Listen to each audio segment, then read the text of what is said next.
Reports त्याच्यामधले यायचे आहेत अशी परिस्थिती आहे। कस्टोडियल डेथ झाल्यामुळे एक्झिक्युटिव्ह जे आहे हीच आरोपी आहे अशी असणारी परिस्थिती आहे। या अगोदर एक्झिक्युटिव्ह जे आहे, शासन जे आहे, हेच सगळ्या केसेस चालवतो अशी असणारी परिस्थिती आहे।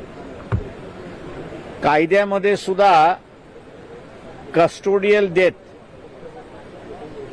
याच्या संदर्भातलं नेमकं काय करावं हे ब्लाइंड आहे असं मी त्या ठिकाणी म्हणतोय।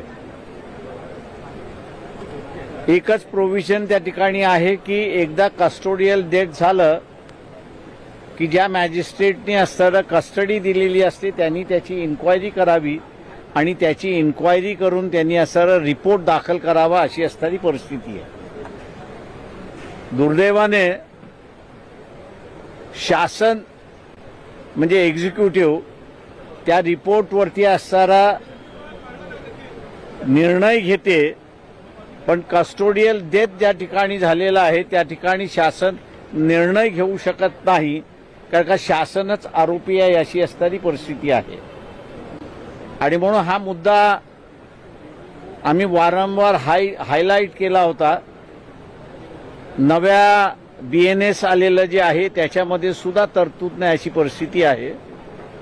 आणि म्हणून मुंबई हायकोर्टाच्या औरंगाबाद बेंच समोर एक रिट पिटिशन त्या ठिकाणी त्याच्या आईच्या वतीने, सूर्यवंशीच्या आईच्या वतीने दाखल करण्यात आलेली आहे। तिला या काही दिवसामध्ये मेन्शन करून त्याला असणारं बोर्डावरती घेण्याचं आहे। त्या संदर्भातली असणारी चर्चा ही मुख्यमंत्र्यांशी त्या ठिकाणी करण्यामध्ये आलो होतो। याचं कारण की कायदा सायलेंट आहे।